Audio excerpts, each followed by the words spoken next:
Assalamualaikum warahmatullahi wabarakatuh. Wa bifadlihi tatanazzalur rahmat wa bikaramihi wa judihi tuhfarudz dzunubu wal zillat. Asyhadu an la ilaha illallah wa asyhadu anna Muhammadar Rasulullah. Allahumma shalli wa sallim ala abdika wa rasulika nabiyyina Muhammadin wa ala alihi wa sahbihi wa man tabi'ahum bi ihsanin ila yaumiddin. Allahumma inna nas'aluka fahman nabiyyin wa hifdzal mursalin wal malaikatil muqarrabin. Allahumma aghnina bil ilmi wa zayyinna bil hilmi wa akrimna bit taqwa wa jammilna bil afiyah. Hadratal muhtaramin, Bapak-bapak, Ibu jamaah salat zuhur Masjid At-Tanwir Pimpinan Pusat Muhammadiyah yang semuanya kami muliakan.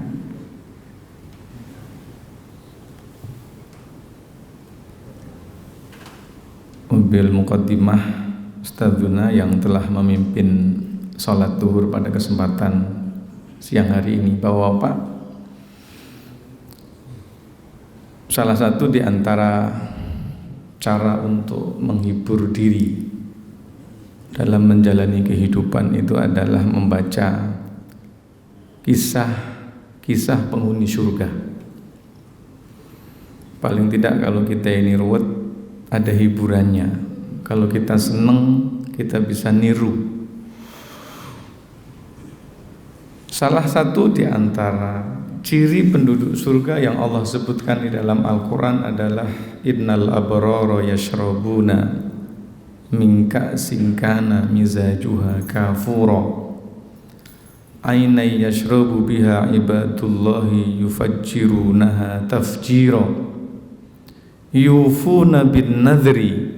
Ini mulainya, yufuna bin nadri wa yakhafuna yawman kana syarruhu mustatira wa yut'imuna at-ta'ama ala hubbihi miskinan wa yatiman wa asira innama nut'imuhum liwajhillah la nuridu minkum jazaa'a wala syukura. Dalam satu kesempatan ada salah seorang badui yang datang jumpa Nabi. Ya Rasulullah, at'imni fa inni majhud. Wahai Nabi, mungkin kalau orang sekarang bilangnya traktir saya dong gitu kali ya. At'imni, boleh nggak saya minta makan? Fa inni majhud, karena saya kelaparan. Bapak-bapak, ibu-ibu, dalam sejarah kehidupan Nabi itu nggak pernah mengecewakan orang. Ada satu kesempatan, ada seorang tokoh Badui yang datang. Waktu itu di Madinah sudah posisinya, Nabi itu masih memiliki domba. Imam Muslim menyebutkan ada Badui ini minta kepada Rasul dombanya Nabi yang sedang digembalakan di sebuah lembah di kota Madinah. Dan kebetulan tokoh Badui kabilah ini orang Quraisy Mekah, anaknya Umayyah bin Khalaf. Umayyah bin Khalaf ini dulu tokoh besar di Mekah yang memusuhi Nabi. Nah, ini anaknya, salah satu di antara anaknya minta kepada Nabi. Ini nggak tahu apakah ngetes Nabi atau karena memang ini orang tamak. Minta dombanya Nabi yang sedang digembalakan di lembah. Lembah itu besar dan seluruh kambingnya itu kemudian dikasihkan oleh Nabi kepada orang tersebut. Ini bukti bahwa Nabi itu tidak pernah mengecewakan orang. dalam keadaan susah, apalagi dalam keadaan senang. Nah, rupa-rupanya orang ini kemudian balik ke kampung kabilahnya dan mengatakan, wa qaumi, wahai kaumku semuanya, aslimu, katanya, masuklah kalian semua ke Islam. Fa inna Muhammadan, karena sesungguhnya Muhammadan itu la yu'ti ata'an ma yakhaful faqra. Ini Imam Muslim meriwayatkan, masuklah kalian semuanya kepada Islam, karena Muhammad itu kalau sudah ngasih, sungguh dia ngasih sebuah pemberian yang tidak takut untuk fakir. Itu kalau satu lembah itu kira-kira ada berapa belas ekor? Banyak pasti. Nah, ini kondisi senangnya Nabi. Ini ciri ahli surga. Jadi kalau kita senang, kita bisa niru. Tapi kalau kita sedih, kalau kita lagi sedih, kita punya hiburan. Nah, kebetulan yang tadi riwayat saya bacakan, Imam Al-Qurtubi menyebut, kebetulan Nabi itu nggak punya wallahi. Kata Nabi, demi Allah yang jiwa Muhammad di dalam genggamannya, ma indi ma ut'imuk, saya enggak punya yang kamu minta. Kebetulan Nabi enggak punya. Jadi mungkin ini setting historisnya berbeda. Ada episode kehidupan lagi bagus, lagi enggak gitu ya. Kalau yang pertama tadi Nabi punya sehingga permintaannya dikasih. Ini sekarang Nabi enggak punya. Wallahi inna nafsa Muhammadan biyadihi, demi Allah yang jiwa Muhammad berada dalam genggamannya, ma indi ma ut'imuk, saya enggak punya. Lakin utlub, tapi bolehlah kamu pergi ke sana. Itu cara Nabi untuk tidak mengecewakan orang. Ini maksud saya tadi, kalau kita enggak punya, kita jangan berhenti untuk menjadi jembatan tali kasih bagi sesama, enggak mengecewakan orang. Sehingga orang Badui tersebut oleh Nabi diarahkan untuk ketemu salah seorang penduduk Ansor. Maka ketemu dengan penduduk Ansor dan kemudian menyampaikan, saya kesini disuruh oleh Nabi. Ini Imam Al-Qurtubi di dalam Jami' Ahkamil Quran meriwayatkan ini. Maka orang Ansor tadi kemudian ngasih makan. Enggak lama selepas itu ada anak yatim. Di hari yang sama ada anak yatim datang jumpa Nabi dengan pertanyaan yang hampir sama, ya Rasulullah at'imni fa inni majhud. Wahai Nabi, saya minta makanan, saya kelaparan. Ini tanda bahwa Nabi itu dermawan, rumahnya jadi jujukan. Jadi kalau bapak kelihatan dermawan apa tidak ya, jadi jujukan apa tidak? Nabi jawabnya sama, saya enggak lagi, kebetulan enggak ada. Tapi boleh enggak, walakin utlub, boleh enggak kamu minta ke sana, pergi ke rumah orang Ansor tadi tersebut. Kebetulan istri dan anaknya lagi makan bareng ketika makan malam bersama istri dan anaknya. Maka karena ini dawuhnya Nabi, maka sahabat Ansor tadi pun kemudian memberikan sebagian makanan kepada anak yatim tersebut. Dan di penghujung malam sebelum tidur, ternyata tiba-tiba pun ada seorang tawanan yang jumpa dengan Nabi, menyampaikan lapar, gak punya makan. Oleh Nabi pun disuruh pergi ke rumah Ansor tadi, dan akhirnya dikasih makan. Ini kisah tentang keluarga yang memberi makan kepada orang susah, orang miskin, kepada anak yatim, dan kepada asiro, tawanan. Gak lama selepas itulah kemudian Allah turunkan ayat yang tadi kita baca. Wa yut'imuna at-ta'ama 'ala hubbihi miskinan wa yatiman wa asira. Jadi ciri utama penduduk surga itu adalah menghadirkan makanan. Asbabun nuzulnya tadi ada seorang dari kalangan Ansor yang dalam satu hari dia memberi makan kepada orang miskin, kepada orang yatim, dan kepada tawanan. Kedermawanan yang ditunjukkan oleh orang Ansar tadi direkam oleh Allah Subhanahu wa taala dan menjadi sebab turunnya ayat.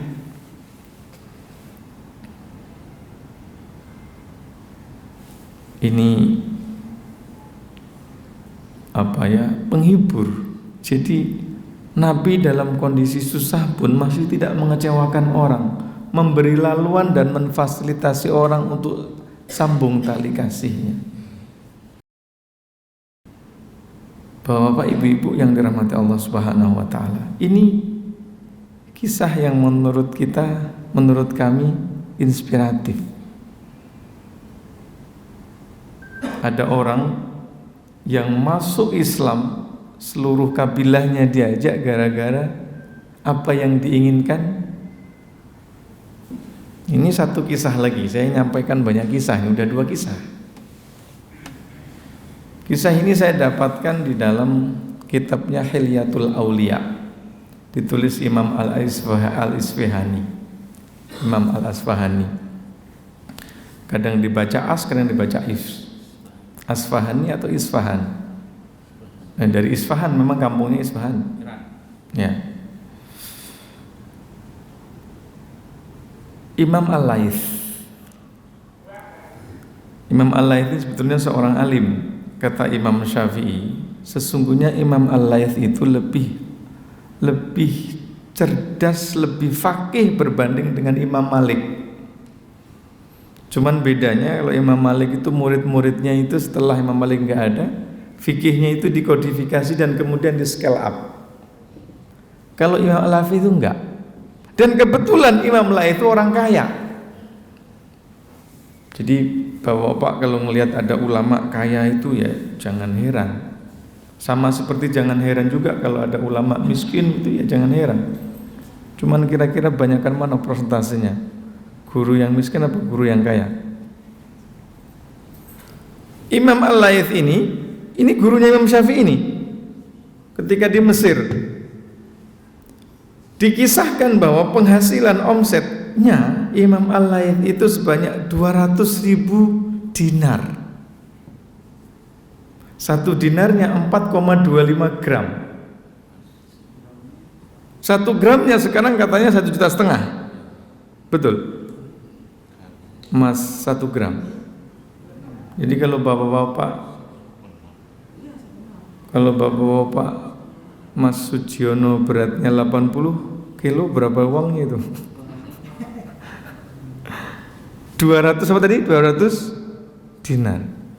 Coba kita hitung. Itu tadi kalau saya ngitung di perjalanan kalau nggak salah sekitar 850 miliar, triliun miliar nggak? 200.000 kali 4,25 gram kali 1.500.000. 1,2 T.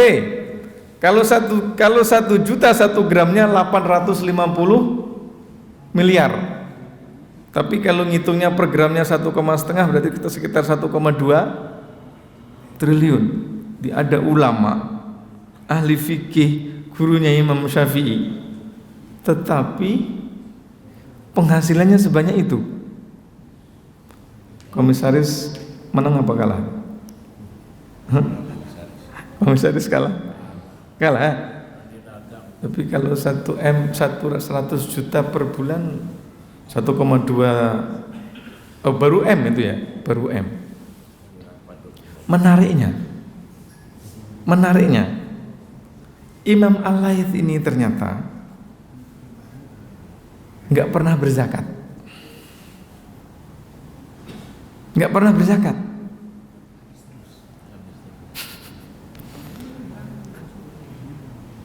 Karena nggak sampai haul uangnya itu udah dibagi-bagi ke orang.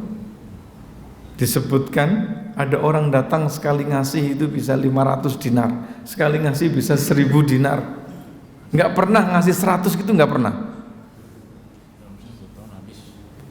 Sehingga uang 1,2 tadi itu nggak pernah haul, dan karena nggak pernah haul maka nggak ada kewajiban zakat. Kalau sekali orang ngasih 500 saja Pak, 5 kali 4,2 itu berarti ngasihnya ratusan juta itu sekali ngasih. Kalau orang sekarang itu kan dia memberikan hartanya, bukan memberikan, dibelikan aset yang lain supaya menghindari bayar zakat.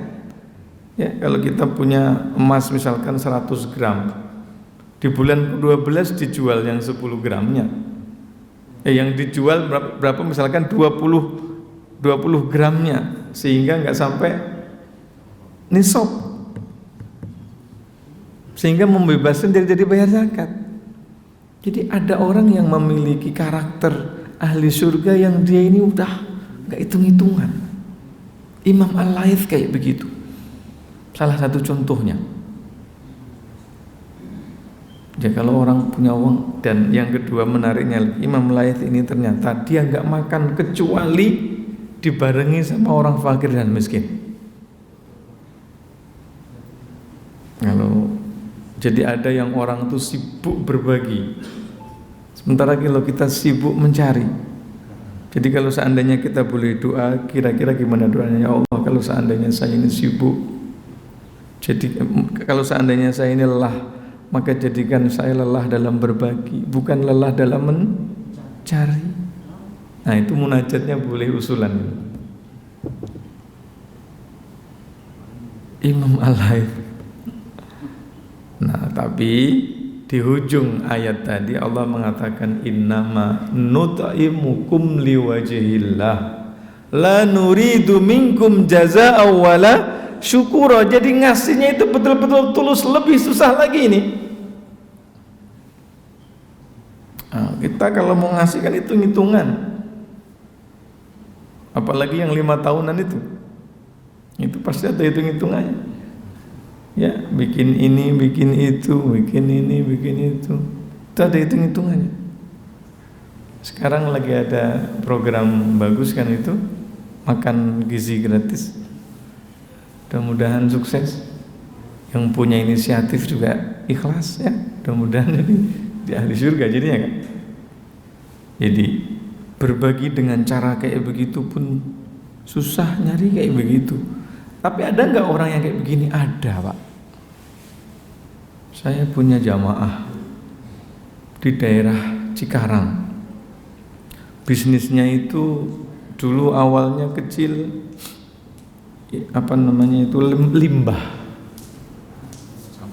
limbah pabrik itu. Setiap bulan dia itu berbagi beras 30 ton. 30 ton itu berapa Pak? 30 ton itu kan 30.000 kilo ya. 1 kilonya 10.000 aja udah berapa duit itu? Itu baru berasnya yang dibagi, belum proposal yang masuk, belum ada orang yang datang. Dan setiap tahun haji nih orang, jamaah haji belum pulang tuh dia udah balik lagi umroh. Jadi ternyata ada juga, bukan cuma orang dahulu doang yang kayak begini, orang sekarang pun juga ada. Sama seperti kalau ada orang tiba-tiba mewakafkan Muhammadiyah 80 miliar gitu, berarti kan mungkin ada yang kayak begini nih orang. Nah, tapi yang kayak begitu tuh kayaknya nggak mungkin kecuali dimulai dari kecil-kecil. Sampai ada satu kisah ngomongin tentang keikhlasan. Ini Imam Al-Mawardi, tokoh ulama ilmu Syafi'i juga. Saya bacanya di dalam Tabaqah Syafi'iyah Kubro yang ditulis oleh Imam Subki. Ini orang ulama hebat Pak. Cuma dia ini nggak mau nulis, nggak mau diterbitin. Dia nulis tapi nggak mau diterbitin. Dalam satu kesempatan dia panggil santrinya yang paling senior, dikasih tahu buku yang ada di rak sekian-sekian itu adalah karangan saya semuanya. Saya nggak mau nerbitin karena saya ngerasa saya belum punya keikhlasan. Ini real kisah Pak, bukan fiktif Pak. Jadi kalau kisah udah disebutkan di dalam kitab yang famous begitu kan bukan khurafat gitu ya. Apalagi Abu Hasan Al-Mawardi ini ulama hebat ya, ini biasanya yang dirujuk oleh para politikus Islam gitu. Nah cuman ini kita lihat sisi yang lainnya, jangan politiknya saja gitu maksudnya. Yang punya kitab Ahkam Sultaniyah, Imam Al-Mawardi. Nanti ketika saya di akhir hidup nazak, kamu datang duduk di samping saya, pegang tangan saya. Kata Imam Mawardi, kalau seandainya pada saat saya mau wafat itu tangan saya itu memegang erat tangan kamu, maka bakar kitab-kitab yang sudah saya tulis itu. Karena itu tandanya Allah tidak menerima amal saya dalam menulis kitab itu. Tapi ketika pada saat saya meninggal tangan saya ini terbuka, nggak menggenggam kayak gini, maka ambillah kitab-kitab saya itu dan kemudian kamu proses untuk percetakan. Dan ternyata betul Pak, ketika di akhir hidupnya, orang dahulu kalau sakit itu kan biasanya kalau udah sepuh dan sakit itu tanda, jadi santrinya ngumpul di situ dan yang dikasih wasiat tadi pegang tangannya. Dan betul, ternyata ketika pada saat meninggal itu tangannya terbuka kayak gini. Maka santrinya tadi itu mengambil kesimpulan berarti amalnya diterima, niatnya diterima. Dan kemudian dicetaklah, diterbitkanlah kitab-kitabnya Imam Al-Mawardi yang jumlahnya likuran itu. Salah satunya adalah kitab Ahkam Sultaniyah. Jadi ada orang-orang ahli surga itu yang memiliki ciri-ciri khas yang kayak begitu. Keikhlasannya, ketulusannya itu susah nyarinya. Nah sebetulnya saya tutup, kenapa kemudian kisah-kisah zaman dahulu kita sebutkan? Karena ketika di pondok dulu, pesantren dulu, kayak nasihatin cung ya, orang Pantura memanggil cung. Kalau di tempat saya cung itu orang Pantura, cung. Kalau kamu sudah mulai senang tidur, maka harus banyak-banyak tahajud. Kalau kamu sudah mulai senang makan kulineran, harus sering-sering mulai puasa. Kalau kamu sudah begitu senang sama dunia, harus banyak sedekah. Nah sedekah yang paling enak itu sebetulnya ya traktir makan tadi ya. Dan itu bahasa Qur'annya wa yut'imuna ta'ama ala hubbihi. Dan kalau traktir itu kan pasti yang sama dengan kita, ya enggak? Dan sama bahasa Qur'annya ala hubbihi wa yut'imuna ta'am. Ciri penduduk ahli surga itu adalah memberi makan ala hubbihi, yang dia suka. Maka kenapa bahasanya ketemu bahasa traktir? Sebab kalau traktir itu pasti nggak mungkin beda pilihan. Saya yang harga 100.000, Pak Zainal saya traktir 50.000 itu nggak mungkin. Kalau makan di dalam restoran sama-sama, bisa-bisa pilihannya Pak Zainal lebih mahal daripada pilihan saya. Ini nggak apa-apa kita yang bayar, atau sebaliknya. Iya kan? Wa yut'imuna ta'ama ala hubbihi miskinan, disebutnya miskin, wa yatiman wa asira. Nah, kalau teman itu ditraktir, maka spiritnya sedekah ya, apalagi yang tadi. Makanya Bapak, saya itu kalau punya dapat makanan, saya lihat ini kira-kira saya makan apa enggak. Kalau saya makan atau enggak, keluarga makan apa enggak. Kalau enggak itu enggak nyampe rumah. Enggak nyampe rumah. Kalau enggak percaya tanya yang nemenin saya. Ada orangnya. Biasanya begitu. Ya itu mudah-mudahan kalau enggak bisa seperti yang wa yut'imuna ta'ama ala hubbihi miskinan tadi, nempel-nempel sedikit. Terima kasih. Mudah-mudahan bermanfaat. Insyaallah Quran, hadis dan kitab-kitab yang disebut tadi bisa dipertanggungjawabkan. Nun wal qalami wa ma yasturun. Assalamualaikum warahmatullahi wabarakatuh.